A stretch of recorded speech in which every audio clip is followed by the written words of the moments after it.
एका बाजूला आपण म्हणतोय मराठी भाषेचा वापर वाढवा, मराठी शाळा टिकवा, आणि एका बाजूला कोंडी होते. सरकारकडे तसे पैसे नाही.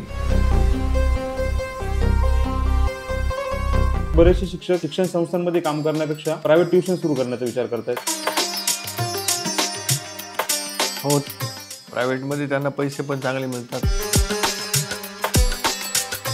एका बाजूला सरकार म्हणतंय की मराठीला अभिजात दर्जा दिलाय, एका बाजूला मध्यंतरी ज्या बातम्या आपण बघत होतो की हिंदी भाषेचा वापर झाला पाहिजे, शाळांमध्ये हिंदी सक्ती झाली पाहिजे. मग ह्या केसमध्ये सरकारचे खायचे आणि दाखवायचे वेगळे असं वाटतंय का?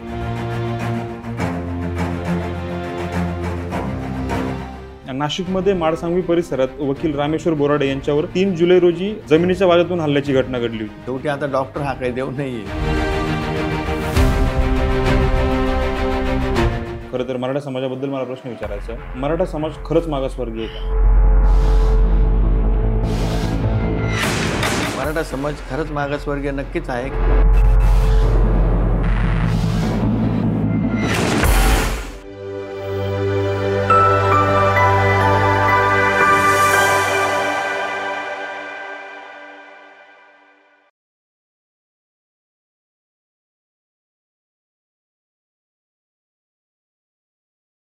पिक्टोग्राम चावडीच्या रसिक मायबाप प्रेक्षकांचं मी विकास गायधनी पुन्हा एकदा स्वागत करतो. मित्रांनो, आज 5 सप्टेंबर म्हणजे स्वतंत्र भारताचे दुसरे राष्ट्रपती डॉक्टर सर्वपल्ली राधाकृष्ण यांचा जन्मदिवस, जयंती आपण ज्याला म्हणतो. आणि त्यांनी शिक्षण क्षेत्रामध्ये त्यांचं जे योगदान होतं त्या कार्याचा गौरव म्हणून खरं तर 5 सप्टेंबर शिक्षक दिन म्हणून साजरा केला जातो. ज्यावेळेस आपण शिक्षक दिन म्हणतो त्यावेळेस आपल्याला आठवतं ते आपण आपल्या बालवयात असताना शाळेत 1 दिवसाचा शिक्षक व्हायची आपल्याला जी संधी मिळायची, आणि त्या दिवशी आपण असं म्हणत होतो की मी शिक्षक झाल्यानंतर मी हे करेल, मी ते करेल, मी असं करेल, किंवा मी शिक्षण पद्धती सुधारण्याचा प्रयत्न करेल, अशा प्रकारची काही वाक्य आपले मित्रही बोलत होते. परंतु आज खरंच त्या गोष्टी होत आहेत का? जी स्वप्न किंवा ज्या गोष्टी उराशी बाळगून डॉक्टर सर्वपल्ली राधाकृष्ण यांनी तो प्रवास सुरू केला होता, आज खरंच त्या प्रकारच्या घटना घडत आहेत का? त्याप्रमाणे सगळे आत्ताचे जे गुरुवारी आहेत त्या गोष्टींना न्याय देत आहेत का? या सगळ्या गोष्टींना अधोरेखित करून किंवा या सगळ्या गोष्टींच्या मार्गदर्शनासाठी आणि 2 नंबरची जी महत्त्वाची आणि मोठी शिक्षण संस्था सध्या आहे मराठा विद्या प्रसारक समाज, या संस्थेचा कार्यकाळ किंवा तो कार्यप्रवास जो आहे आणि पुढची जी वाटचाल, या सगळ्या गोष्टींची माहिती घेण्यासाठी खरं तर आज आपल्या चावडीवरती एक विशेष वक्त्यांना आपण बोलवलंय. आणि त्यांच्या आणि तुमच्यामध्ये जास्त अंतर न बनता मी त्यांचं स्वागत करतोय आपल्या पिक्टोग्राम चावडीवरती. मराठा विद्या प्रसारक समाज संस्थेचे सरचिटणीस नितीनजी ठाकरे सर. सर नमस्कार. नमस्कार. सर, आमच्या प्रेक्षकांना तुमच्याकडनं खूप साऱ्या गोष्टी खरं तर जाणून घ्यायच्या आहे, परंतु सुरुवात मला या प्रश्नाकडनं करायला आवडेल. ठाकरे सरांचा शालेय प्रवास कसा होता? शालेय प्रवास काय अगदी इतर मुलांसारखा असतो तसाच झाला. मी शहरामध्ये जन्मलेला असल्यामुळे कुठल्या प्रकारच्या अडचणी नव्हत्या, आणि माझे वडीलच त्या काळामध्ये एका शिक्षण संस्थेचे प्रमुख होते. आणि आमच्या घराच्या अगदी समोर अभिनव बालविकास मंदिर शाळा आहे आमच्या संस्थेचीच. त्याच शाळेमध्ये मी दुसरीला प्रवेश घेतला. त्याच्या आधी मी दुसऱ्या शाळांमध्ये होतो, पण दुसरीपासून मात्र मी नंतर पूर्ण माझं शिक्षण हे जवळजवळ मराठा विद्याप्रसारक संस्थेच्याच शाळा कॉलेजेसमध्ये झालेलं आहे. बरोबर. म्हणजे प्रायमरी दुसरीपासून तर ग्रॅज्युएशनपर्यंत. आज आपण 2025 मध्ये बसलो, म्हणजे जवळजवळ मराठा विद्या प्रसारक समाज या संस्थेला साधारण 111 वर्ष पूर्ण होत आहेत. या 111 वर्ष जो प्रवास आहे, हा प्रवास नक्की कसा होता आणि आता काय वाटचाल आहे त्या गोष्टीची? 111 वर्षापूर्वीचा काळ जर आपण बघितला तर तो अतिशय कठीण होता. त्या काळामध्ये शिक्षण हे केवळ एका विशिष्ट समाजाची मक्तेदारी होती, आणि ते सर्वसामान्य जणांपर्यंत जाऊ नये अशाच प्रकारची व्यवस्था त्या काळामध्ये होती. त्यामुळं अशा परिस्थितीमध्ये समाजधुरीणांनी बहुजन समाजातल्या मुलांनी आणि विशेषतः मुलींनी शिक्षण घ्यावं, याकरता कर्मवीर रावसाहेब थोरात आणि त्यांचे समकालीन जे आमचे समाजधुरीण होते, कर्मवीर, त्यांनी प्रयत्न केले. 1914 या संस्थेची स्थापना झाली. सुरुवातीच्या काळामध्ये केवळ वसतिगृह सुरू झालं पंचवटीमधल्या एका वाड्यामध्ये. बरोबर. आणि साधारणतः 5-6 मुलंच त्या काळामध्ये तिथे होते. आणि त्यानंतर खऱ्या अर्थाने हे वसतिगृह पण कमी पडल्यानंतर एका मोठ्या जागेची गरज भासू लागली. आणि मग आता जे काही उद्योजी मराठा वसतिगृह म्हणून परिसर ओळखला जातो, त्या परिसराची जागा खरेदी केली गेली 1917 आणि 1920 शाहू महाराजांच्या उपस्थितीमध्ये वसतिगृहाच्या बांधकामाला सुरुवात झाली. आणि त्यानंतर अनेक लोकांनी मदत करून ते वसतिगृह पूर्ण केलं. तिथनं हजारो मुलं शिकून त्याच्यानंतर पुढे गेलेत. आणि नंतर असे लक्षात आलं की नुसतं वसतिगृहाने काम होणार नाही, तर आपल्या स्वतःच्या शाळा पण असल्या पाहिजे. आणि मग 1936मध्ये मराठा हायस्कूल, जे आता नाशिकला गंगापूर रोडवरती आहे, होय. ते पहिलं आमचं अपत्य शाळेच्या माध्यमातलं. आणि तिथून शाळा सुरू झाल्या. त्याच्यानंतर गावोगावी अनेक ठिकाणी, मग सटाणा असेल, निफाड असेल, अशा वेगवेगळ्या ठिकाणी शाळा सुरू झाल्या. अगदी ग्रामीण भागांमध्ये सुद्धा लोकांमध्ये जनजागृती झाली आणि त्यानंतर पालक ही त्या मुलांना शाळेत टाकायला लागले आणि आमच्या गावात शाळा सुरू करा, अशा प्रकारचं एक आंदोलनच त्या काळामध्ये सुरू झालं. आणि मग गावोगावी मराठा विद्याप्रसार संस्थेच्या शाळा सुरू झाल्या आणि मग ग्रामीण भागातल्या मुलांना आणि मुलींना शिक्षणाची दारं उघडली गेली. असा हा प्रवास आहे. नंतरच्या काळामध्ये केवळ प्राथमिक आणि माध्यमिक शिक्षणावरती अवलंबून न राहता महाविद्यालयाने सुद्धा सुरू केली. सगळ्यात पहिलं महाविद्यालय आमचं सटाणा इथं सुरू केलेलं आहे. त्याच्यानंतर केटेचं महाविद्यालय नाशिकमध्ये सुरू केलं आणि मग आणखीन बरेच, पिंपळगाव असेल, निफाड असेल, अशा प्रकारची महाविद्यालयांची सुरुवात झाली. आणि 1982 नंतर व्यावसायिक शिक्षण क्रमामध्ये सुद्धा आपण गेलं पाहिजे, अशा प्रकारची लोकांची मागणी होती. आणि मग सगळ्यात पहिल्यांदा फार्मसी कॉलेज हे सुरू झालं 1982मध्ये. आणि त्यानंतर मग हळूहळू मेडिकल कॉलेज असेल, इंजिनिअरिंग कॉलेज असेल, लॉ असेल, आर्किटेक्ट असेल, फिजिओथेरपी असेल, असे अनेक महाविद्यालय त्याच्यानंतर व्यावसायिक शिक्षण देणारे सुरू झालेले. साधारण 111 वर्षापूर्वी सुरू झालेला हा प्रवास, तेव्हा जे छोटंसं रोपटं लावलं गेलं होतं, आता या रोपट्याचा वटवृक्ष झालाय. आज साधारण विद्यार्थी संख्या काय आहे आपल्याकडे? आज जवळजवळ 2,30,000पर्यंत विद्यार्थी संख्या आहे. अजूनही प्रवेश चालूच आहेत. तर ती 2,30,000पर्यंत आमची दरवर्षी विद्यार्थी संख्या असते. आत्ता जे सध्या ऐकिवात आहे काही गोष्टी, की मराठा विद्याप्रसारक संस्था स्वायत्त संस्था बनण्याची गरज निर्माण होते किंवा गरज भासते, याबद्दल आपण काय सांगाल? नाही, संस्था नाही स्वायत्त होते. एक स्वायत्त विद्यापीठ आम्ही सुरू करतो आहोत. स्वयंअर्थसहाय्य विद्यापीठ असं त्याला म्हणतात. ते सुरू करून आम्ही त्या माध्यमातून सध्या ज्या कोर्सेसची गरज आहे विद्यार्थ्यांना, ते तशा प्रकारचं शिक्षण देण्याची सुरुवात आम्ही या माध्यमातून करतो आहे. आपण बघितलं असेल की पुण्यामध्ये आणि बऱ्याच शहरांमध्ये अशा प्रकारचे self finance university, deemed university, cluster university, असे अनेक पर्याय लोकांना उपलब्ध आहेत. आणि या माध्यमातून त्या विद्यापीठांना बऱ्यापैकी स्वायत्तता असते की कुठले कोर्सेस सुरू करायचे, त्याची फी किती घ्यायची, त्यानंतर विद्यार्थ्यांची प्रवेश क्षमता किती असेल, या सगळ्या गोष्टी त्या विद्यापीठाला बऱ्यापैकी त्याच्यात सवलत असते. आणि त्या माध्यमातून आता पारंपरिक जे विद्यापीठ आहे त्याच्यामध्ये जे अभ्यासक्रम आहेत त्याच्यापेक्षा वेगळे जे लोकांना अपेक्षित आहेत, विशेषतः इंडस्ट्री असेल किंवा वेगवेगळे ऑर्गनायझेशन असतील, त्यांना जशा प्रकारचे अभ्यासक्रम अपेक्षित आहेत तसे अभ्यासक्रम आपण तयार करून त्यांच्याशी आपण कोलॅबरेशन करून तसे अभ्यासक्रम तयार करणार. आणि विद्यार्थ्यांना प्रवेश दिल्यानंतर, ते पास झाल्यानंतर त्यांना त्या ऑर्गनायझेशनमध्ये, त्या इंडस्ट्रीमध्ये त्यांना नक्कीच जॉब पण मिळू शकेल. अशा प्रकारचं शिक्षण भविष्यामध्ये अपेक्षित आहे. आणि माननीय पंतप्रधानांनी सुद्धा आता नवीन शैक्षणिक धोरण जे आणलेलं आहे 2020, त्याचा जो कायदा झालेला आहे त्याच्यामध्ये सुद्धा याच गोष्टींना जास्त महत्त्व दिलेलं आहे की जे पारंपरिक शिक्षण आहे त्याच्यापेक्षा वेगळं, खऱ्या अर्थाने ज्याच्यापासून विद्यार्थ्यांना रोजगार मिळेल, ज्याच्यापासून विद्यार्थी स्वतःचा रोजगार तयार करू शकतील, म्हणजे इंडस्ट्री टाकणे किंवा स्वतःचा उद्योग टाकणे, असे कामं करतील, अशा प्रकारचं व्यावसायिक शिक्षणावरती सरकारने भर दिलेला आहे. आणि म्हणून आम्ही सुद्धा ठरवलं की MVP युनिव्हर्सिटी हे आपण त्या ठिकाणी सुरू करणार आहोत. त्याकरता लवकरच आम्ही सरकारकडे अर्ज करणार आहोत आणि परवानगी मिळाल्यानंतर मला वाटतं येत्या जून महिन्यामध्ये हे विद्यापीठ खऱ्या अर्थाने सुरू करण्याचा आमचा प्रयत्न आहे. जागतिक दर्जाच्या विद्यापीठांकडे बघता MVP ची भूमिका काय असेल विद्यापीठ करताना? आमची भूमिका हीच असणार आहे की जसं आपण आज मुलं, नाशिकची मुलं असेल किंवा ग्रामीण भागातील मुलं असतील, हे पुणे, मुंबई, बँगलोर अशा विद्यापीठांमध्ये जातात किंवा त्याच्यापेक्षा जास्त अपेक्षा असणारे विद्यार्थी अमेरिका, जर्मनी, इंग्लंड अशा देशांमध्ये जातात आणि तिथे शिक्षण घेतात. याचं कारण आपल्याकडे तशा दर्जाचं शिक्षण नाही असं त्यांचा समज आहे आणि तो काही प्रमाणामध्ये खरा पण आहे. तर त्या दृष्टीने आपण जागतिक स्तरावरचे अभ्यासक्रम जे आहेत ते सुरू करण्याचा प्रयत्न करणार आहोत. अर्थात ही फार मोठी प्रोसेस आहे, लगेच ते काय सगळं होणार नाही, पण त्या दिशेने आपली वाटचाल आपण सुरू करणार आहोत.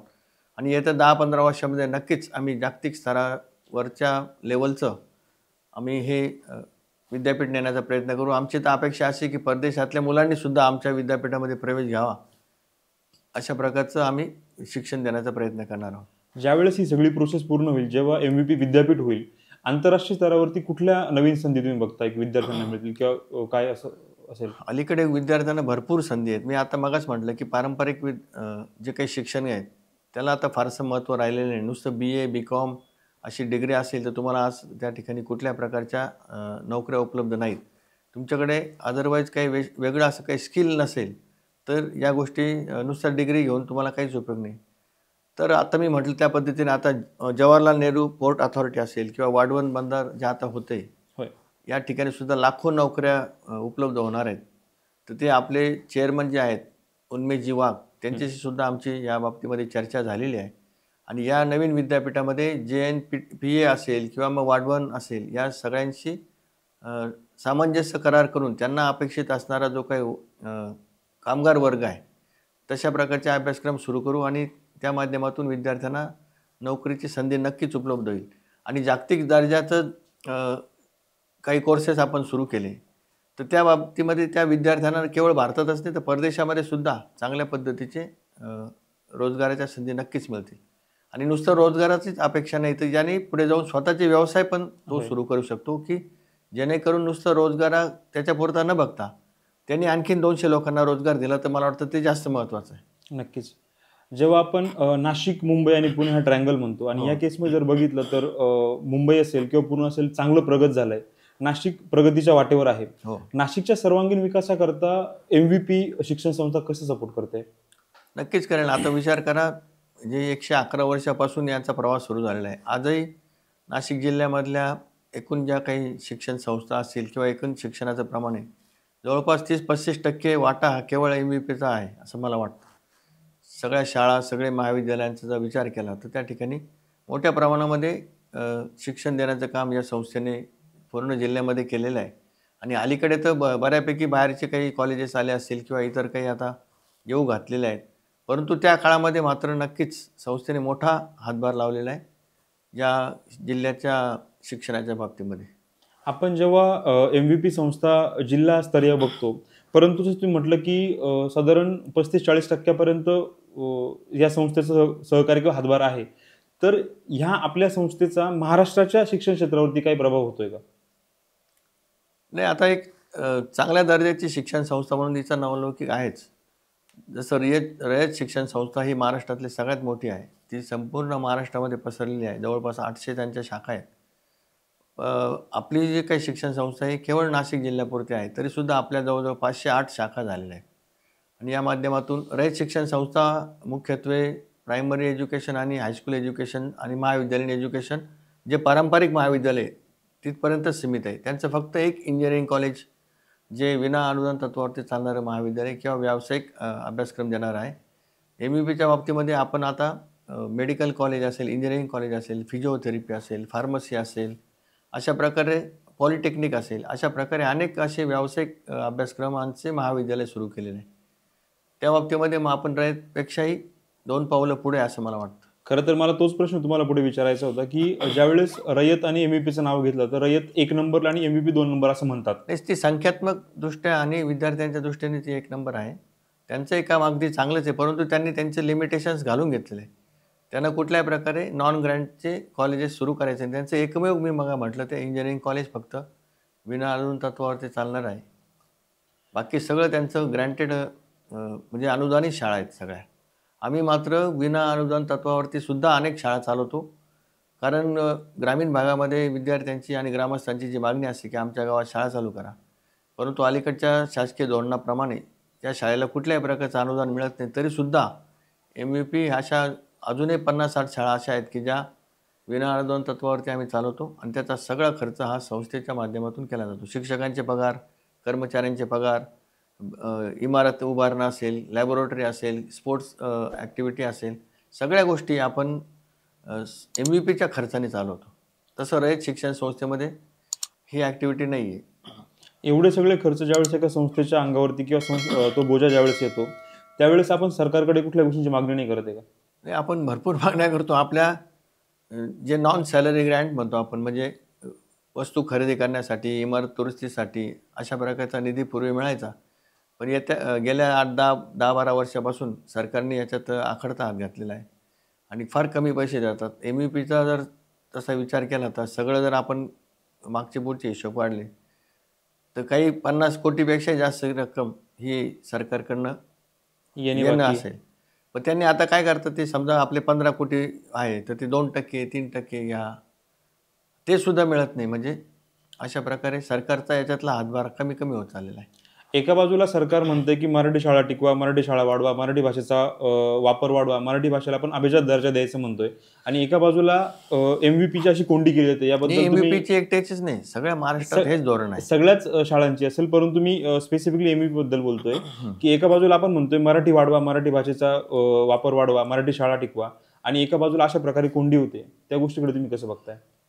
तेच सांगतो ना, आता काय झालेलं आहे, सरकारकडे तसे पैसे नाही आणि म्हणजे शिक्षकांचे पगार करण्याची जी जबाबदारी त्यांची आहे, आता तेवढीच ते उचलत आहेत, ती सुद्धा पूर्ण होत नाही. आता जे शिक्षक रिटायर्ड होत आहेत, त्याच्यानंतर ज्या जागा रिकाम्या झाल्या त्या पुन्हा भरण्यासाठी सुद्धा बऱ्याच अडचणी होत आहेत. त्याच्यामध्ये आता भरती प्रक्रियेसाठी पवित्र पोर्टल त्यांनी सुरू केलेलं आहे, परंतु ते सुद्धा भरतीसाठी परवानगी नाही. आजही MUPमध्ये कमीत कमी 300-400 जागा शिक्षकांच्या रिकाम्या असतील की ज्या भरल्या गेल्या पाहिजे, पण त्या भरल्या जात नाही.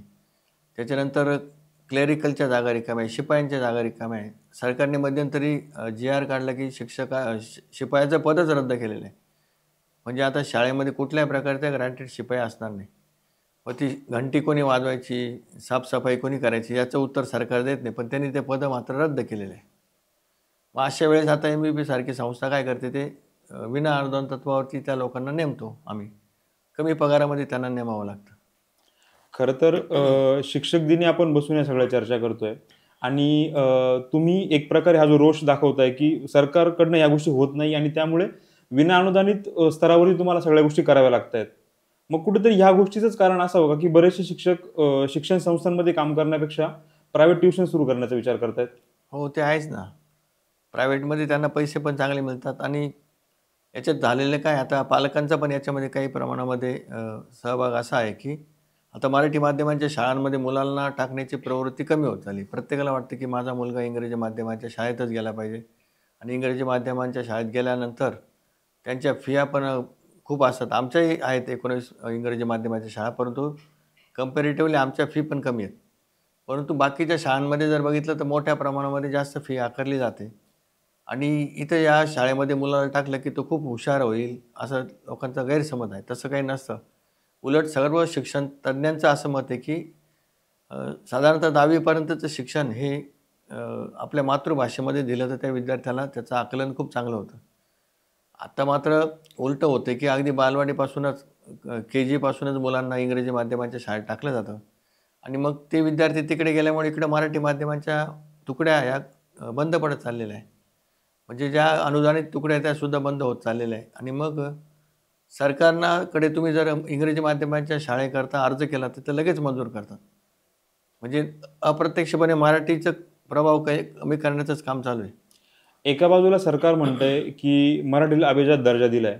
एका बाजूला मध्यंतरी ज्या बातम्या आपण बघत होतो की हिंदी भाषेचा वापर झाला पाहिजे, शाळांमध्ये हिंदी सक्ती झाली पाहिजे आणि एका बाजूला सरकार इंग्रजी शाळांना अनुदान लवकर देते किंवा त्यांना अनुदान नाहीये, त्यांना प्रोत्साहन मिळतंय कुठेतरी. प्रोत्साहन मिळतंय थोडं. मग ह्या केसमध्ये सरकारचे खायचे आणि दाखवायचे वेगळे असं वाटतंय का? मी एकच म्हणेन की सरकारने मराठी माध्यमांच्या शाळांना मदत केली पाहिजे, शिक्षकांना अनुदान द्यायला पाहिजे. आता आमच्या शाळांमध्ये 12-12, 13-13 वर्ष काही शिक्षक काम करते, परंतु अजूनही ते अनुदानित तत्वावरती त्यांचे नेमणूक होत नाही आहे. तर या बाबतीमध्ये निदान आमच्या संस्थेचा असा वेगळा विचार करून ज्या संस्थांमध्ये अशा प्रकारे अनेक वर्षापासून लोक काम करत आहेत त्यांना परमनंट करण्यासाठी सरकारने नक्कीच आम्हाला मदत करावी अशी आमची अपेक्षा आहे. कुठल्याही शिक्षण संस्थेचा तुमचा रेफरन्स न घेता एक सुजाण नागरिक म्हणून मला तुम्हाला एक प्रश्न विचारायचा आहे. एक वेळेपर्यंत इंग्रजी ही फक्त भाषा होती आणि आता हे खरं तर इंग्रजी हे मूल्यमापनाचं मोजमाप झालंय. या गोष्टीकडे नागरिक म्हणून तुम्ही कसं बघताय? इंग्रजी भाषा ही आवश्यक आहे जागतिक स्तरावर, आपण असं जरी म्हटलं तरीसुद्धा त्याचा इतका अट्टहास करणं पण चुकीचं आहे. आणि मी म्हटलं की जसं आपण बाकीच्या भाषा शिकतो त्या पद्धतीने इंग्रजी एक भाषा म्हणून शिकणं काहीच चुकीचं आहे असं मला वाटत नाही. परंतु सगळं शिक्षणच इंग्रजी माध्यमात झालं पाहिजे असं पण योग्य नाही असं मला वाटतं. आणि भविष्यामध्ये आता अनेक असे समाजामध्ये उदाहरणे की जे जिल्हा परिषदेच्या शाळेमध्ये शिकलेले आहेत, तरीसुद्धा ते मोठ्या प्रमाणामध्ये यशस्वी झालेले दिसतात. IPS IAS झालेले आहेत. म्हणजे मग मातृभाषेमध्ये शिक्षण घेऊनसुद्धा पुढं जाता येतंच असं काही नाही. आणि या बाबतीमध्ये काही देशांचं जर आपण उदाहरण घेतलं, जर्मनी असेल, रशिया असेल, ही त्यांच्या मातृभाषेमध्येच सर्व शिक्षण अगदी महाविद्यालयीन स्तरावरती सुद्धा. आता तुम्ही रशियामध्ये जे मुलं MBBS करतात त्यांचं सुद्धा तिथं एज्युकेशन हे रशियन भाषेमध्येच आहे. बरोबर. आपल्याकडे सुद्धा जोपर्यंत मराठी माध्यमातून हे व्यावसायिक अभ्यासक्रम शिकवले जाणार नाही, तोपर्यंत या मराठीचं महत्त्व वाढणार नाही आणि लोकांना ती भाषा आपली वाटणार नाही. आपले आत्ताचे जे बरेचसे विद्यार्थी जे परदेशात शिकायला जायचा विचार करतात, म्हणजे तुम्हाला जर US जायचं तुमचं इंग्लिश चांगलं पाहिजे, तुम्हाला जपान जायचं तुम्ही जॅपनीजचे क्लासेस लावतात. बरोबर. मग तुम्हाला तुमच्या मातृभाषेत तुमचं प्राथमिक शिक्षण किंवा तुमचं 10वी पर्यंत शिक्षण व्हावं असं वाटत नाही का? किंवा त्या गोष्टी करता व्हायलाच पाहिजे ना. पालक या गोष्टीकडे कसं बघतायत? पालकांनी सुद्धा मी मग सांगितलं की तसा विचार केला पाहिजे. मातृभाषेमध्ये शिक्षण दिल्यानंतर त्या विद्यार्थ्याला विदाऊट टेन्शन तो चांगल्या पद्धतीनं त्याचं आकलन होऊ शकतं. इथं आता इंग्रजी माध्यमाच्या शाळामध्ये बऱ्याच वेळा नुसती ते घोकमपट्टी करून आपण प्रश्न विचारल्यावर उत्तर देतो, पण तो नेमकं त्या विषयाचा त्याचं आकलन मात्र होत नाही.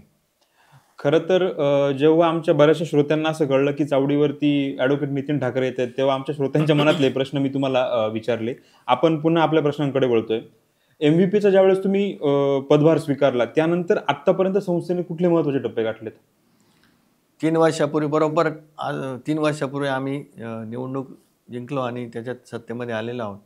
त्याच्यानंतर खूप आमूलाग्र बदल आम्ही या संस्थेमध्ये 3 वर्षात केलेले आहे.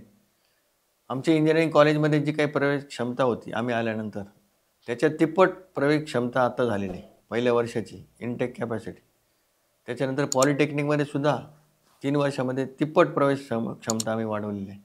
मेडिकल कॉलेजमध्ये आमचे 120 सीट्स पहिल्या वर्षाचे होते, ते आता 150 पर्यंत होणार आहे. एवढ्या 2-3 दिवसामध्ये त्या 30 जागा वाढण्याचं GR निघण्याची शक्यता आहे. त्याचबरोबर आता अनेक नवीन BCA BBA सारखे कोर्सेस हे आम्ही ग्रामीण भागातल्या महाविद्यालयांमध्ये पण सुरू केलेले आहे. ते निफाड असेल, पिंपळगाव असेल, सोयगाव असेल मालेगावचं. त्याचबरोबर KTHM सिडको हे तर आहेच, देवळाली कॅम्प या ठिकाणी सुद्धा याचे डिव्हिजन्स वाढवलेले आहेत. विद्यार्थी संख्या जास्तीत जास्त म्हणजे विद्यार्थ्यांना तिथं प्रवेश घेता यावा याकरता हे प्रयोग केलेले आहे. त्याच्यानंतर अनेक अशा काही उपक्रम राबवले. प्रज्ञा नावाचा आपण एक इंटेलेक्च्युअल प्रॉपर्टीज सेंटर सुरू केलेलं आहे. त्या माध्यमातून विद्यार्थी असेल, शिक्षक असेल यांचं पेटंट रजिस्ट्रेशन असेल किंवा त्या संदर्भातलं जे काम असेल त्याचं गायडन्स आपण त्या प्रज्ञा सेंटरच्या माध्यमातून करतो. त्याचं उद्घाटन भारतातले प्रसिद्ध शास्त्रज्ञ रघुनाथजी माशेलकर यांच्या शुभ हस्ते आम्ही 2 वर्षापूर्वी केले आणि त्याला अतिशय चांगला प्रतिसाद मिळतो आहे. अनेक विद्यार्थी शिक्षकांना त्या ठिकाणी पेटंट रजिस्ट्रेशन करण्याची संधी मिळते आणि पेटंट रजिस्ट्रेशन करताना येणाऱ्या अडचणी, नंतरचं त्याचं मेंटेनन्स या सगळ्या गोष्टींची काळजी या सेंटरच्या माध्यमातून घेतली जाते. त्याचबरोबर अनेक राष्ट्रीय आंतरराष्ट्रीय संस्थांबरोबरचं आम्ही टायअप केलेलं आहे. त्याच्यामध्ये आयसर सारखी संस्था असेल किंवा पुणे विद्यापीठाचं आयुका म्हणून जे आहे तिथं त्याच्याशी आमचा करार असेल, Maharashtra state faculty development academy असेल, या सगळ्यांच्या माध्यमातून आम्ही सामंजस्य करार करून ब्रिटिश काउन्सिल असेल या सगळ्यांची करार करून शिक्षकांचं प्रशिक्षण आम्ही सुरू केलेलं आहे आणि अनेक शिक्षक त्याच्यातनं प्रशिक्षित होऊन बाहेर पडत आहे आणि त्याचा फायदा डायरेक्ट इनडायरेक्टली आमच्या विद्यार्थ्यांना नक्कीच होणार आहे. कारण शिक्षकांचं प्रशिक्षण आहे सगळ्यात महत्त्वाची गोष्ट असं मला वाटतं. अलीकडे विद्यार्थी अतिशय हुशार झालेले आहेत. इंटरनेटच्या माध्यमातून त्यांना बऱ्याच गोष्टी कळतात आणि ते जागृत झालेले. तर मग आपल्या शिक्षकांना जर ते ज्ञान नसेल तर ते विद्यार्थ्यांपर्यंत त्यांचं आणि विद्यार्थ्यांचं इंटरॅक्शनच होऊ शकत नाही. होय. त्यामुळे त्यांनी स्वतःचं नॉलेजसुद्धा वाढवणं गरजेचं आहे. आमच्या संस्थेचं स्वतःचं एक ह्युमन रिसोर्स डेव्हलपमेंट सेंटर आहे. त्या माध्यमातून सर्व सेवकांचं प्रशिक्षणसुद्धा आमचं नियमित चालू आहे. दर शनिवारी 300-400 लोकांचं आम्ही प्रशिक्षण घेतो आणि हा प्रवास आमचा असा चालूच आहे. म्हणजे वेगवेगळ्या संस्थांबरोबर करार करणे, वेगवेगळे कोर्सेस आणणे, शिक्षकांचं प्रशिक्षण करणे, विद्यार्थ्यांची संख्या वाढवणे, फीमध्ये सुद्धा रेव्हेन्यू कलेक्शन कसं वाढेल हे बघणे, असे अनेक उपक्रम आम्ही केलेले. आम्ही निवडून आल्यानंतर आमचे जे काही विना अनुदान तत्वावरती काम करणारे जे कर्मचारी होते त्यांचे पगार आम्ही जवळपास महिन्याला 3 कोटी रुपयापर्यंत वाढवले. म्हणजे 2.5 कोटीपर्यंत, म्हणजे वर्षाला जवळजवळ 24-25 कोटीचं पगारवाढ केली. त्याचबरोबर 3 वर्षापूर्वी जे काही संस्थेची काही गंगाजळी होती फिक्स्ड डिपॉझिट, ती सुद्धा आता मोठ्या प्रमाणामध्ये वाढलेली आहे. ती पण जवळजवळ दुपटीपेक्षा जास्त वाढवलेली आहे. पगार वाढवले, हे म्हणजे ठेवी वाढवल्या. त्याच्यानंतर जे फी कलेक्शन होतं ते 135-140 कोटी होतं, ते आता 350 कोटीपेक्षा जास्त वाढवलेलं आहे. असं प्रगतीच चालू आहे. दरवर्षी त्याच्यामध्ये भर घालतोय. आता विप्र विद्यापीठाची नवीन संकल्पना आमची आहे. आम्ही आता नवीन आयुर्वेद महाविद्यालय काढण्यासाठी अर्ज करतो आहोत. त्याचबरोबर असे अनेक उपक्रम आहे.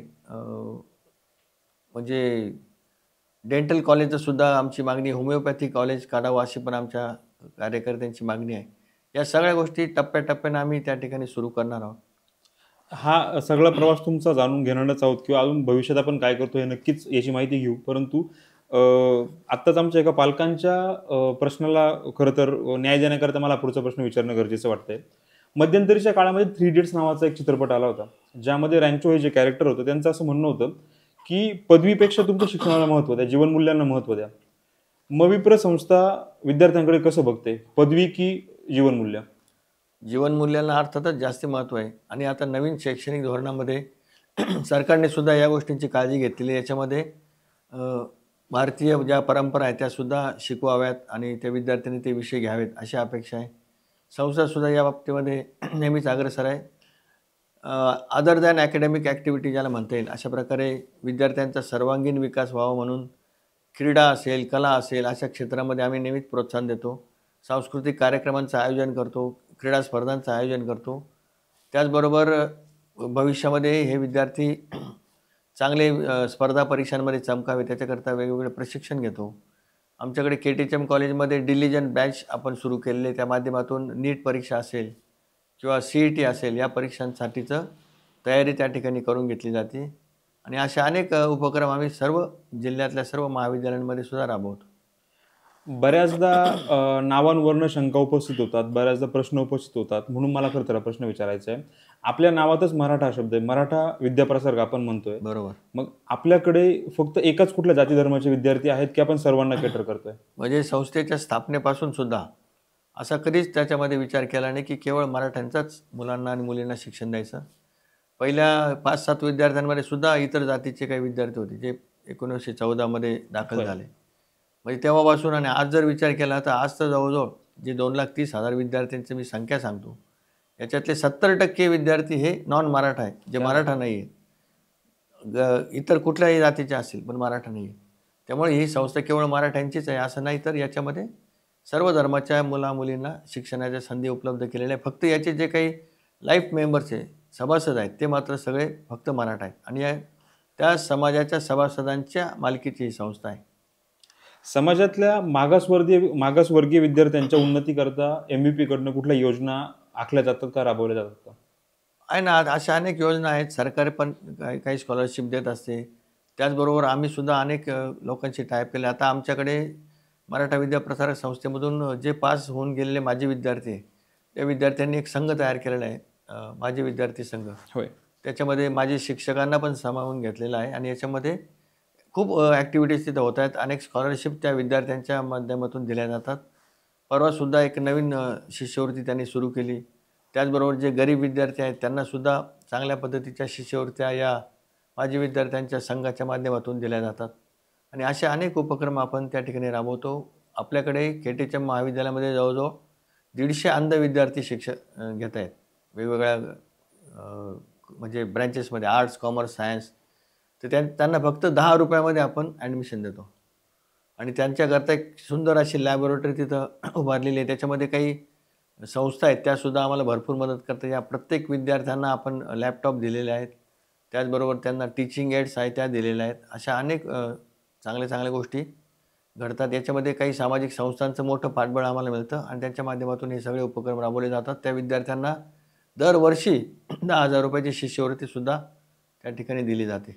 अशा एखाद्या कुठल्या विद्यार्थ्याचा अनुभव जो तुम्ही बघितला असेल, तुम्ही अनुभवला असेल की आपल्या किंवा आपल्या संस्थेच्या मदतीमुळे तो व्यक्ती एका चांगल्या उंचीवर पोहोचलाय? हे आता अंध विद्यार्थ्यांचं मी उदाहरण दिलं. याच्यातले गेल्या 4-5 वर्षामध्ये जवळजवळ 100पेक्षा जास्त मुलं हे बँकिंग क्षेत्रामध्ये त्यांना जॉब मिळालेला आहे आणि ते चांगल्या पद्धतीने अधिकारी म्हणून त्या ठिकाणी कामं करत आहेत. काही इंडस्ट्रीमध्ये काही विद्यार्थी काम करत आहेत. आत्ता आमच्या महाविद्यालयामध्ये शिक्षण घेणारा एक विद्यार्थी अंध, तो आता CAच्या फायनल परीक्षेला बसलेला आहे आणि माझी खात्री आहे की तो नक्की याच्यामधून पास होईल, कारण आत्तापर्यंत त्याचा प्रवास हा अतिशय चांगला आहे आणि तो इथपर्यंत पोहोचला म्हणजे आता ती शेवटची परीक्षासुद्धा तो नक्कीच पास होईल.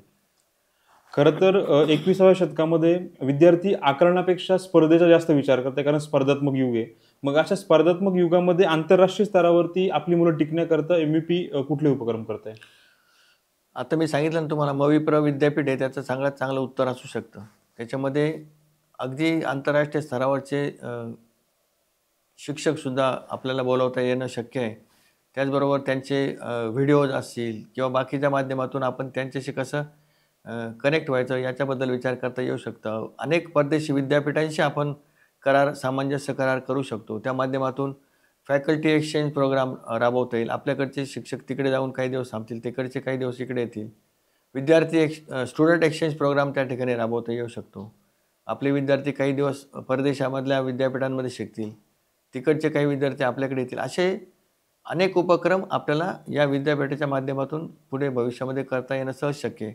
त्याच्यानंतर जे या विषयामधले ते तज्ज्ञ आहेत त्यांना आपण आमंत्रित करून त्यांचं व्याख्यान, त्यांचं कार्यशाळा इथं आपण सहज आयोजित करू शकतो. त्याचबरोबर ऑनलाईन पद्धतीने व्हिडिओ कॉन्फरन्सिंगद्वारे सुद्धा आपण त्यांच्या माध्यमातून आपल्या विद्यार्थ्यांना त्यांचं ज्ञान पोहोचवू शकतो.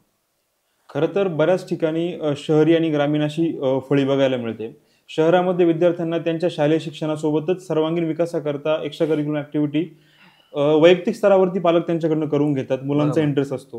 परंतु ग्रामीण भागात कुठेतरी या गोष्टींचा अभाव वाटतो, कारण शिक्षणासोबत त्यांना त्यांच्या अर्निंग आणि त्यांचं पोट भरण्यावरती पण लक्ष द्यावं लागतं. मुलं शिकता शिकता स्वतः शेतीत असेल किंवा घरातील कामांचाही विचार करत असतात. मग अशा केसेसमध्ये ग्रामीण भागाच्या विद्यार्थ्यांचं किंवा त्यांचा शैक्षणिक स्तर किंवा त्यांचा सर्वांगीण विकास होण्याकरता MVP स्टाफ, टीचर्स किंवा पूर्ण संस्था कशा प्रकारे काम करते? शालेय स्तरावरती तर 10वीच्या जे विद्यार्थी असतात त्यांचा आपण एक्स्ट्रा क्लासेस बहुतेक शाळांमध्ये घेतले जातात. त्यामध्ये कुठल्याही प्रकारचे एक्स्ट्रा चार्ज न घेता या विद्यार्थ्यांना आमचे शिक्षक शिकवतात. त्याचबरोबर मग आम्ही ज्याला डिलिजन बॅचचा उल्लेख केला तशाच पद्धतीनं आता काही संस्थांच्या मदतीने आता KTHमध्ये सुद्धा या नीट असेल, CET असेल, याकरताचे जे प्रशिक्षण आहे ते विनामूल्य. आता परवा त्याचं ओपनिंग झालं. राहत फाउंडेशन काहीतरी नाव आहे, मी नाव त्याचं विसरलो. तर त्या माध्यमातून 50 विद्यार्थी, शहरामधले जे गरीब विद्यार्थी जे डिलिजंट बॅचची फी भरू शकत नाही अशा विद्यार्थ्यांना मोफत प्रशिक्षण सुरू केलेले आहे. आता हाच उपक्रम आम्ही ग्रामीण भागामध्ये सुद्धा सर्वतो वापरणार आहोत. या माध्यमातून जे मुलं ज्या बाहेरच्या क्लासेसची फी भरू शकत नाही ते या बॅचच्या माध्यमातून त्यांनासुद्धा सगळं प्रशिक्षण मिळणार आहे. त्याचबरोबर आणखीनही MPSC असेल, UPSC असेल, या परीक्षांची तयारी कशी करावी याकरता सुद्धा आपण वेगवेगळ्या प्रकारे व्याख्यानांचं आयोजन करत असतो. बरोबर. ज्यावेळेस मी नितीन ठाकरेंचा उल्लेख करतो, ॲडव्होकेट नितीन बाबूराव ठाकरे असं आपण म्हणतो, जेव्हा नावात ॲडव्होकेट ज्यावेळेस लावतो. खरं तर 12 वर्ष तुम्ही बार काउन्सिलचे अध्यक्ष होते आणि अजूनही तुम्ही पदावर आहात. मग ह्या गोष्टीचा तुम्हाला इकडच्या संस्थेचं नेतृत्व करताना फायदा कसा होतोय? फायदा होतोच ना. आता 4,500 वकिलांना मी हँडल करतोय म्हणजे एवढ्या बुद्धिजीवी लोकांना एकाच वेळी हँडल करणं फार अवघड असतं, पण मला जमलंय सुदैवानं असं म्हणेन. खरं तर त्याचा फायदा आहेच ना. एका बाजूला वकील आहेत, तुम्ही 4,500 वकील म्हणता, एका बाजूला सगळे शिक्षक आहेत आणि बऱ्याचदा असं होतं, म्हणजे माझ्याही घरात 2 शिक्षक आहे आणि त्यांचा अनुभव मी चांगल्या पद्धतीने घेतलाय. शिक्षकांना हँडल करणं तसं सोपं नाहीच आहे. म्हणूनच तो प्रश्न विचारतोय. शिक्षक म्हटलं की माझंच आहे का, हा खरं तर प्रकार असतो आणि वकिलांच्या पुढे कोणी जात नाही. मग अशा वेळेस तुम्ही हे समतोल कसं साधतात? सगळ्या गोष्टी समजून सांगायला पाहिजे. आता शिक्षकांची सगळ्यात ज्याला वीक पॉईंट काय म्हणता येईल, त्यांना बदली ही एकदम चांगली सोयीची पाहिजे असतात. आता आमच्याकडे अशी अडचण आहे, आमच्या आता 500 शाखा आहेत. सगळ्या शिक्षकांना सगळ्या सोयीने बदल्या देणं कोणालाच शक्य नाही, कारण मग त्या ज्या दूरच्या शाखा आहेत तिथं कोणी जायचं हा प्रश्न आहे. बरोबर. त्यामुळं काही काळ काहींना त्रास सहन करावाच लागेल, परंतु आम्ही नक्कीच त्याचा विचार करतो की त्याला शक्यतो त्याच्या सोयीने बदली कशी होईल. पण त्यांनी पण असा आग्रह करू नये असं मी नेहमी सांगतो, किंवा काही काळ तुम्हाला त्रास सहन करावाच लागेल, थोड्याशा अडचणीच्या ठिकाणी सुद्धा नोकरी करावी लागेल. मला वाटतं आपल्याच संस्थेचे बरेचसे शिक्षक जर हा एपिसोड बघत असतील, त्यांना त्यांच्या प्रश्नाचं उत्तर मिळालं असेल की पुढचे काही दिवस आपण फोन नाही करायचा आता. सुरुवातीच्या काळात उपसभापती आणि त्यानंतर सभापती हा सगळा कार्यकाळ ज्यावेळेस तुम्ही हाती घेतला, तर अडचणी किंवा संघर्ष कुठले आले होते? नाही, फारसे काही संघर्षाचा विषय आला नाही. सुदैवानं मराठा विद्याप्रसारक संस्थेमध्ये अशा प्रकारे कुठलेही संघर्ष वगैरे काही फार नसतात. निवडणुकांपुरतं थोडंसं वातावरण बिघडतं, परंतु नंतर सगळेजण एक दिलाने संस्थेच्या विकासासाठीच त्या ठिकाणी काम करतात. संपूर्ण तुमच्या आतापर्यंत जीवन प्रवासामधला असा कुठलाही क्षण आहे जो प्रेरणादायी आहे, जो लक्षात राहिलाय? प्रेरणादायी म्हणजे आता मी आता या निवडणुकीमध्ये निवडून आल्यानंतर जो माझा नागरी सत्कार करण्यात आला, त्याला शरदचंद्रजी पवार साहेब हे स्वतः आलेले होते आणि त्या सत्कारामुळे मला एक अतिशय चांगली प्रेरणा मिळाली. पवार साहेबांचं जे काही काम आहे ते खऱ्या अर्थाने प्रेरणादायी आहे आणि या वयामध्ये सुद्धा त्यांची अभ्यास करण्याची प्रवृत्ती, विषय समजून घेण्याची त्यांची आवड आणि त्या विषयाच्या तज्ज्ञ लोकांशी चर्चा करून मग त्या प्रश्नामध्ये ते कधीच असं लगेच त्या प्रश्नाचं उत्तर देणार नाही. ते वेळ मागून घेतात आणि परत वेळ देतात की तुम्ही या दिवशी या.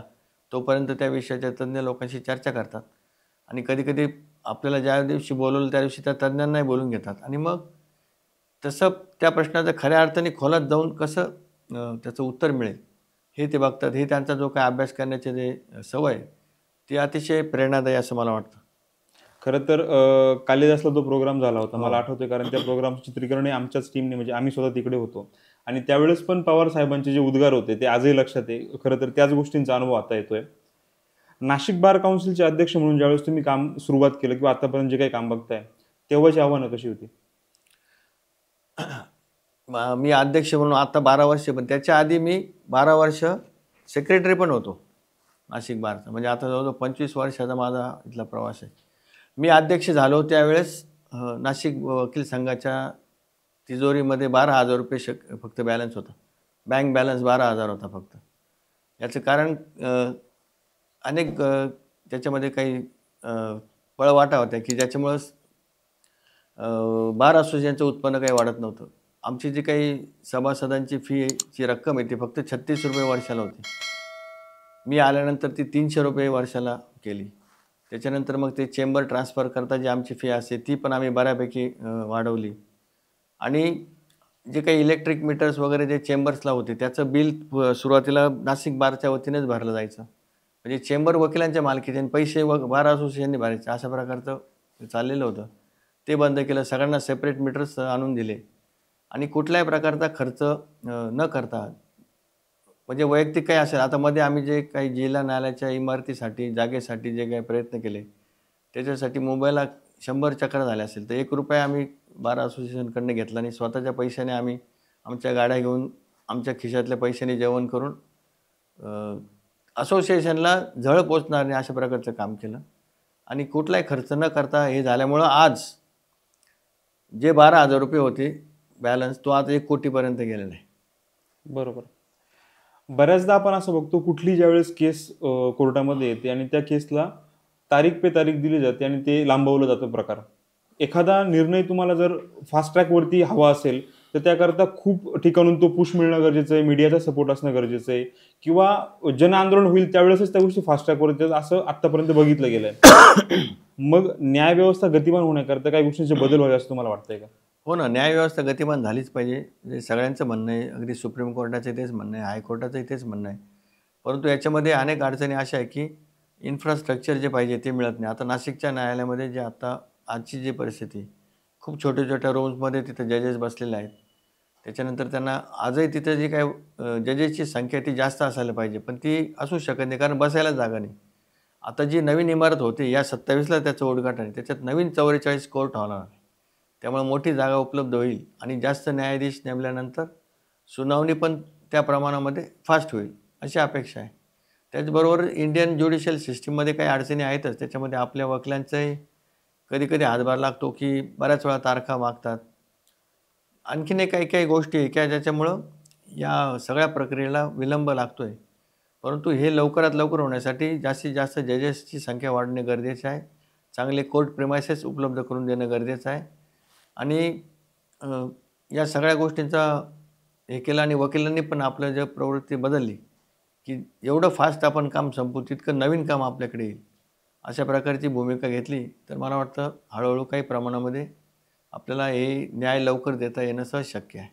बऱ्याचदा सरकारी कुठलीही कामं असली, सरकारी कुठल्याही गोष्टी असल्या त्या लाल फितीमध्ये अडकतात, लाल फितीमध्ये बंद होतात.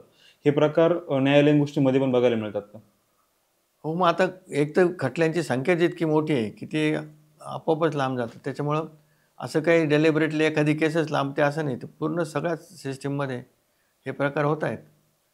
त्याच्यामध्ये पेंडन्सी ऑफ वर्क हेच सगळ्यात महत्त्वाचं आहे. खूप पेंडिंग असल्यामुळे एकाच दिवशी 100-100 मॅटर्स हिअरिंगला आल्यानंतर त्या कोर्टाला तारीख देण्यासाठी सुद्धा निम्मा दिवस त्याच्यातच जातो, पुढच्या तारखा देण्यामध्ये आणि बरोबर. प्रत्यक्ष काम होत नाही. मराठवाड्यासारख्या ठिकाणी बऱ्याचशा जे न्यायालयीन म्हणजे वकिलीचे महाविद्यालय आहेत, तिथे खूप साऱ्या ठिकाणी नॅक कमिटीच्या दरम्यान असं बघितलं गेलंय, की बरीचशी फसवेगिरी होते, पेपरवर्क केलं जातं, दिखावा केला जातो, की आमच्याकडे खूप सुंदर पद्धतीने सगळ्या गोष्टी चालू आहेत आणि अशा प्रकारे दाखवलं वेगळं जातं आणि ॲक्चुअली वकील वेगळे घडतायत. यामुळे भारताच्या न्यायव्यवस्थेला पुढे जाऊन काही त्रास होणार आहे का? नाही, आता याच्यात बऱ्यापैकी बदल झालेले आहेत. बार काउन्सिल ऑफ इंडियाने सुद्धा अतिशय स्ट्रिक्टपणे सगळ्या गोष्टी फॉलो केलेल्या आहेत. त्यांचे व्हिजिट्स असतात. त्याचबरोबर अलीकडच्या काळामध्ये लॉ कॉलेजमध्ये शिकणारे विद्यार्थी 3ऱ्या-4थ्या वर्षाचे जे 5 वर्षाच्या कोर्सला आहेत किंवा 3 वर्षाच्या कोर्समधले शेवटच्या वर्षाचे विद्यार्थी या सगळ्यांना कोर्ट व्हिजिट्स या कंपल्सरी केलेल्या आहेत. त्याच्यामुळं त्या प्रॅक्टिकल नॉलेजसुद्धा तिथे येतं आहे. जसं आपल्याला मेडिकल कॉलेजमध्ये वर्गामध्ये शिकवल्यानंतर प्रॅक्टिकलसाठी लगेच हॉस्पिटलमध्ये नेलं जातं. ऑपरेशन थिएटरमध्ये प्रात्यक्षिक दाखवलं जातं. तशाच पद्धतीने आता लॉ कॉलेजचे विद्यार्थी तो कायदा शिकल्यानंतर त्याचं इम्प्लिमेंटेशन कसं आहे याचे प्रत्यक्षपणे कोर्टात जाऊन ते कामकाज बघतात. त्याचबरोबर प्रत्येक कॉलेजमध्ये आता आभासी न्यायालय उभारलेले म्यूट कोर्ट ज्याला म्हणतात. त्या ठिकाणी सुद्धा कोर्टामध्ये जसं कामकाज होतं तशाच पद्धतीचं कामकाज त्या कॉलेजमध्ये सुद्धा सुरू असतं. त्यामुळं त्याचा सगळा अनुभव त्यांना येतो आहे आणि आता बार काउन्सिलचे अनेक नियम चांगले आहेत, की एकदा तो वकील झाल्यानंतर सुद्धा त्याला कंपल्सरी काही कोर्सेस ते करावे लागतात. प्रशिक्षण शिबिरांमध्ये हजेरी लावावी लागते. अशा प्रकारे बार काउन्सिलचा पण प्रयत्न चाललेला आहे, की हे एज्युकेशन चांगल्या दर्जाचं चांगले वकील घडावे याच्यासाठीचे प्रयत्न चालूच आहे. नाशिक वकील संघसुद्धा या बाबतीमध्ये अनेक असे प्रशिक्षण शिबिर घेत असतो आणि त्याचा फायदा नवीन वकिलांना नक्कीच होतो. वकिली हा पेशा असा आहे, की जिकडे तुमचा अनुभव खूप जास्त महत्त्वाचा असतो. कारण अनुभव असेल तर त्या हिशोबाने गोष्टी घडतात. परंतु आत्ताचे जे तरुण आहेत, जे नवीन वकील आहेत, ते खरं तर अनुभवापेक्षा ॲग्रेशनकडे जास्त वळत आहे. अशा नवीन तरुणांना मार्गदर्शक सूचना तुम्हाला काही करायला आवडतील का? हो, नक्कीच आवडेल ना. आता झटपट श्रीमंत होण्याचं प्रमाण सगळ्याच क्षेत्रामध्ये वाढले तसं वकिलांमध्ये सुद्धा वाढलेलं दिसतंय आणि या बाबतीमध्ये पूर्वीच्या वकिलांनी जसं काम केलं ते आपण लक्षात घेतलं पाहिजे. पूर्वी वकील झाल्यानंतर आपल्या सिनियर वकिलांकडे 8-8, 9-9 वर्ष काही लोकांनी कामं करायचे आणि त्यातून अनुभव घ्यायचे आणि मग त्यानंतर स्वतंत्रपणे व्यवसाय ते करत असायचे. परंतु अलीकडे विद्यार्थ्यांना असं वाटतं, की दुसऱ्या दिवसापासून लगेचच मी वकिलीचा व्यवसाय स्वतंत्रपणे केला पाहिजे. अशा प्रकारची त्यांची भावना आहे. हे तसं चुकीचं आहे. प्रत्यक्षपणे एखाद्या सिनियर वकिलाकडे कामकाज करणे हे फार महत्त्वाचं आहे. त्याचं काम ऑब्झर्व्ह करणे, कोर्टामध्ये जाऊन कसं कामकाज चालतं ते बघणे आणि त्याच्यानंतर 2-3 वर्ष तरी त्यांनी ज्युनियरशिप केली पाहिजे, असं मला वाटतं. बरोबर. सर एक आत्ताचा थोडासा ऐरणीचा प्रश्न आहे. नाशिकमध्ये माडसांगवी परिसरात वकील रामेश्वर बोराडे यांच्यावर 3 जुलै रोजी जमिनीच्या वादातून हल्ल्याची घटना घडली होती. या गोष्टीकडे आपण कसं बघतोय? कारण वकिलांसोबत जर अशा घटना घडत असतील. हो, नको व्हायला. अशा प्रकारचे हल्ले कुठल्याही व्यावसायिकावरती होणं चुकीचं आहे. डॉक्टरांवरती सुद्धा आता अलीकडे हल्ले होत आहेत किंवा आमचा पेशंट दगावला, मग तुम्ही ट्रीटमेंट दिली नाही. शेवटी आता डॉक्टर हा काही देव नाही आहे. बरोबर. तो त्याचे प्रयत्न करतो. एखाद्याचा निग्लिजन्स असेल तर मान्य मला. परंतु सरसकट अशा पद्धतीने गुंडागर्दी करणे, मग तिथं दवाखान्यावरती दगड मारणे, डॉक्टरांना मारहाण करणे हे प्रकार चुकीचे आहे. असं झालं तर मग ते डॉक्टर त्या पेशंटला सिरियस पेशंटला घेणारच नाही. बरोबर. असं व्हायला नको. आता आमच्या वकिलांवरती जो हल्ला झाला तो सुद्धा चुकीचा आहे. तो मला वाटतं हे बोराडे ज्या पक्षकाराचे वकील होते त्याच्या अपोजिट जो पक्षकार आहे हो. त्या पक्षकाराने हा हल्ला केला असं समजतं. त्यामुळं जरी समोर हा जो काही वकील आहे हा समोरच्या आपल्या विरोधक पक्षकाराचा जरी वकील असला तरीसुद्धा त्याच्यावरती अशा प्रकारे हल्ला करणं हे चुकीचं आहे. जे काही तुम्हाला म्हणायचं ते तुम्ही कायदेशीर पद्धतीने कोर्टामध्ये भांडू शकतात. त्यांनी कोर्टाने दिलेला निकाल तुम्हाला मान्य नसेल तर त्याच्यावरती अपिलाची प्रोव्हिजन आपल्याकडे आहे. म्हणजे आपल्याला खूप संधी 2-3 संधी तर कमीत कमी मिळतात. समजा या कोर्टामध्ये तुम्हाला समाधान नाही झालं तर त्याच्या विरुद्ध तुम्हाला अपील करून कायदेशीर पद्धतीने न्याय मिळवणं गरजेचं आहे. अशा प्रकारे कायदा हातात घेऊन अशा प्रकारे वकिलांना मारहाण करणे हे अत्यंत चुकीचं आहे. बरोबर. सर, ज्या संस्थेचे आपण सरचिटणीस आहात, मराठा विद्याप्रसारक आपण ज्याला म्हणतो, मराठा समाज, खरं तर मराठा समाजाबद्दल मला प्रश्न विचारायचा आहे. मराठा समाज खरंच मागासवर्गीय आहे का? मराठा समाज खरंच मागासवर्गीय नक्कीच आहे. कारण आज आपण समाजामध्ये असं बघतो की असं चित्र दाखवलं जातं की इतके आमदार मराठा आहेत, इतके खासदार मराठा आहेत किंवा इतक्या लोकांच्या इतक्या इंडस्ट्रीज आहेत. पण मराठा समाजाच्या एकूण संख्येचा जर विचार केला तर त्या संख्येपैकी 2% पण असे लोक नाहीत. बाकीचे खरे जे आहेत ते ग्रामीण भागामध्ये असणारे जे शेतीवरती अवलंबून आहेत, अशा लोकांची अत्यंत वाईट अवस्था आहे. पूर्वीच्या काळामध्ये 10-10, 15-15 एकर जमीन एका कुटुंबाला होती. अलीकडे त्यामध्ये वाटण्या होऊन अगदी 1 गुंठा 2 गुंठ्यावरती सुद्धा काही शेतकरी आलेले आहेत. त्यामुळे त्यांचा शेतीवरती उदरनिर्वाह चालत नाही. मी मागं सांगितलं त्या पद्धतीने पारंपरिक डिग्रीज त्यांनी घेतलेल्या आहे. BSc असेल, BA, BCom असेल. त्यांना कुठलाच रोजगार नाही आणि मग या अडचणीमध्ये आज समाज सापडलेला आहे आणि त्यांचा आर्थिक स्तर खऱ्या अर्थाने कमी आहे. त्यामुळे आता आपण खऱ्या अर्थाने शास्त्रीय त्याचं सर्वेक्षण होणं गरजेचं आहे की मराठा समाजातले किती लोकं उच्चवर्गीय आहेत, ज्यांचं उत्पन्न जास्त आहे, किती लोकं कमी उत्पन्न क्षेत्रामध्ये येतात. असा जर सर्वे केला तर त्याच्यामध्ये कमी उत्पन्न असणाऱ्यांची संख्या मोठ्या प्रमाणात असेल आणि मग मला वाटतं याचाच अर्थ ते मागास आहे.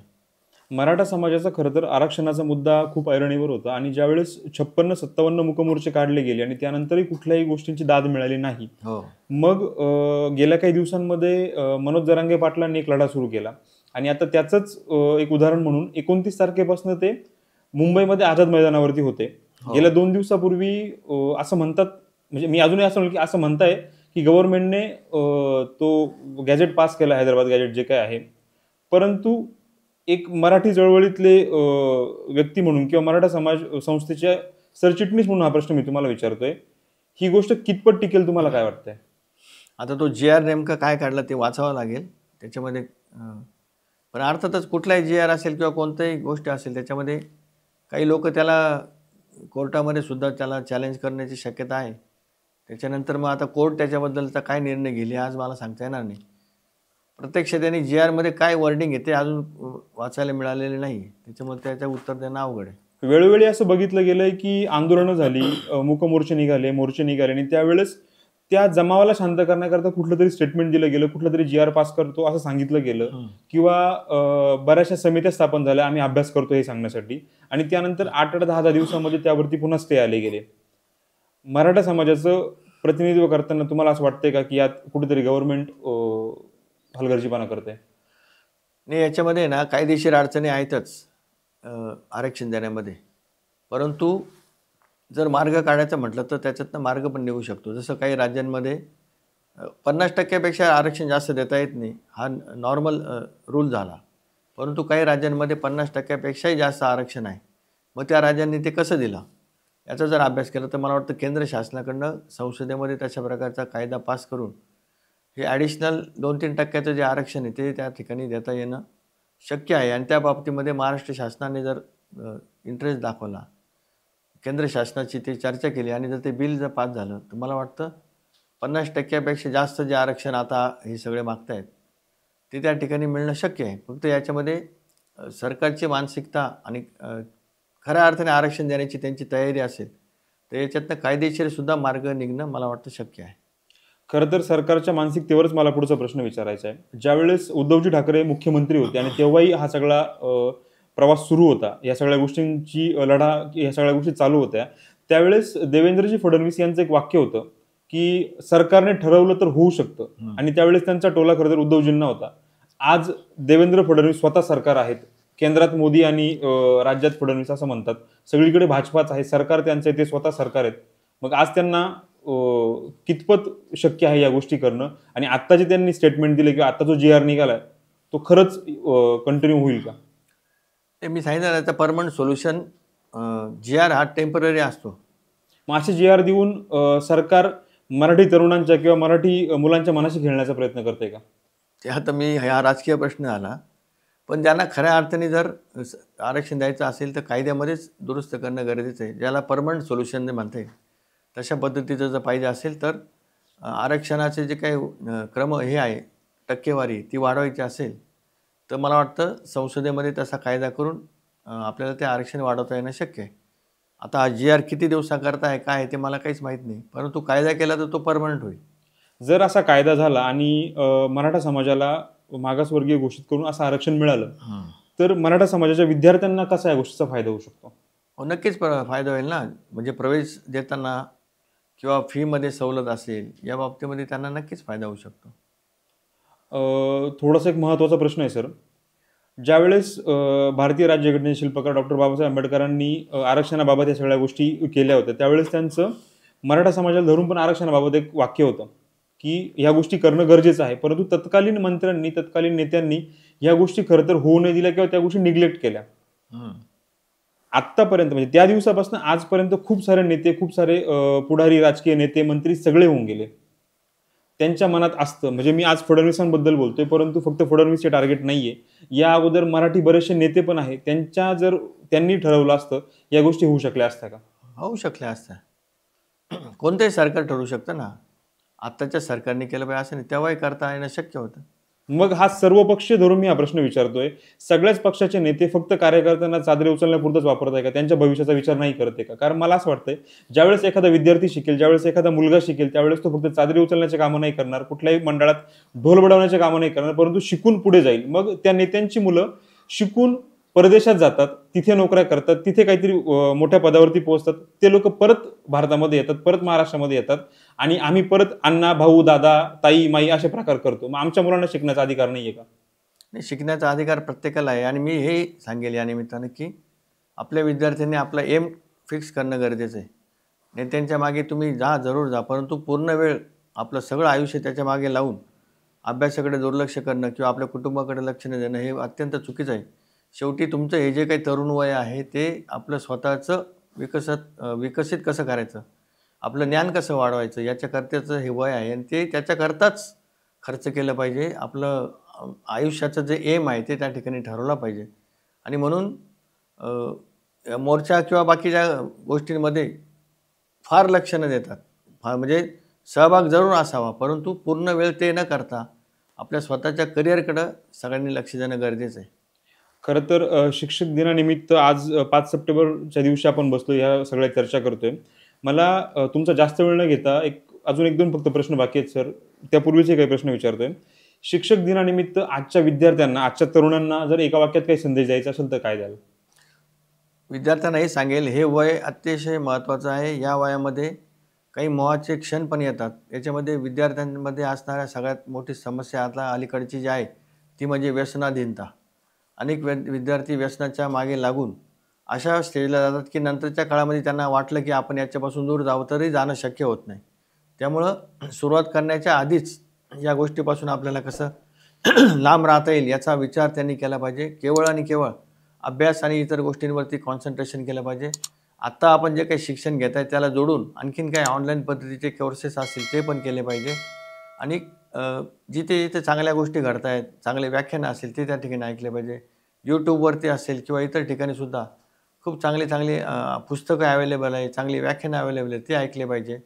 स्पर्धा परीक्षांची तयारी केली पाहिजे. याच्यामध्ये यापुढच्या काळामध्ये कुठलीही नोकरी, कुठलंही काही काम असेल तर तुम्हाला स्पर्धा परीक्षेशिवाय अगदी बँकेमधल्या क्लार्कची सुद्धा नोकरी अलीकडे स्पर्धा परीक्षांच्या द्वारेच होतात. त्यामुळे या स्पर्धा परीक्षांना कसं सामोरं जायचं, त्याच्याकरता कशी तयारी करायची, इंटरव्ह्यू कसा फेस करायचा, या गोष्टीकडे लक्ष दिलं पाहिजे. आपलं अतिरिक्त ज्ञान कसं वाढेल, केवळ पुस्तकी ज्ञान न वाढता बाकीच्या गोष्टी कशा वाढतील, आपण प्रेझेंटेबल कसे असू, या सगळ्या गोष्टींकडे विद्यार्थ्यांनी लक्ष देणं गरजेचं आहे. खरं तर माझ्या वयापेक्षा जास्त तुमचा अनुभव आहे आणि एका रेप्युटेड संस्थेचे सरचिटणीस माझ्यासमोर बसलेले असताना मी हा प्रश्न विचारण्याची हिंमत करतोय, धाडस करतोय. ज्यावेळेस आमचं शालेय शिक्षण झालं, आमचं महाविद्यालयीन शिक्षण झालं, तोपर्यंत माझं इंजिनिअरिंग पूर्ण होईपर्यंत जितकी फी मला लागत होती, जितका खर्च माझ्या एज्युकेशनला झाला, कदाचित तेवढा खर्च माझ्या मुलीच्या KG सिनियर KGच्या शिक्षणाकरता आत्ता लागतोय. शिक्षण संस्थेचे सरचिटणीस म्हणून मला तुम्हाला प्रश्न विचारायचा आहे, आजचं शिक्षण राहिलं की बाजार झालाय? नाही, आता काही बाबतीमध्ये सरकारचं धोरण याला कारणीभूत आहे ना. सरकारने जर या सगळ्या शिक्षकांचे पगार केले, संस्थांना खाजगी म्हणजे नेमण्याची गरजच नाही ना. आज संस्था थोडी फी जास्त का घेत आहेत? कारण त्यांना या सगळ्या शिक्षकांचे पगार त्यांना करायचे, इमारती त्यांना बांधायच्या आहे, सगळ्या फॅसिलिटीज त्यांना द्यायच्या आहेत. त्याच्यामुळं काही प्रमाणामध्ये जास्त फी घेतली जाते. अर्थात काही ठिकाणी खूपच जास्त घेतली जाते, ती मात्र अत्यंत चुकीची आहे. आता अंबानीच्या सारख्या शाळांमध्ये तर काही लाखांमध्ये फी आहे. नाशिकमध्ये सुद्धा काही शाळा आहे की ज्या के-जीच्या मुलांना सुद्धा लाखापेक्षा जास्त फी आहे. आमच्या संस्थेमध्ये मात्र एवढ्या फी नाही आहेत, त्या मानाने कमीच आहे आमच्या फी. पण या बाबतीमध्ये मी सांगितलं ना, सरकारने जर त्या शिक्षकांचे पगार केले, नॉन सॅलरी ग्रँट जे आहे, इमारती बांधण्यासाठी, प्रयोगशाळेच्या वस्तूंसाठी, क्रीडा साहित्यासाठी जे अनुदान पूर्वी मिळायचं तसं अनुदान जर या शाळांना दिलं, तर त्याच्या फी नक्कीच निम्म्यापेक्षा कमी करता येणं सहज शक्य आहे. मी तर म्हणेन ते फी जे काही असेल ती सरकारने जर अनुदान दिलं तर फीसुद्धा सरकारकडे जमा होईल. म्हणजे सरळ सरळ तुम्ही सरकारकडे या गोष्टीचं बोट दाखवता की सरकारने तुम्हाला सहकार्य केलं तर या गोष्टी होऊ हो शकतात. ना, मग अदरवाईज कसं करणार? आता इमारत बांधायची तर आता करोडो रुपये लागते. आता आमच्या शिक्षण संस्थेमध्ये काही शाळा 60-60 वर्ष वयाच्या झालेल्या आहेत. त्या पडायला आलेल्या आहेत. आता त्या पाडायच्या त्या काळामध्ये सगळ्या लोकांनी मिळून मदतीने बांधल्या. आता कसं काय बांधायच्या? आता ₹1 पण त्या अनुदान नाही, काहीच नाही. मग ते पैसे आणायचे कुठून? मग त्या पद्धतीने असंच लोकांकडनं थोडंसं डोनेशन घेऊन इमारत निधी गोळा करून या गोष्टी केल्या जातात. मग आपले सन्माननीय शिक्षण मंत्री या गोष्टी करता काही नाही करते का?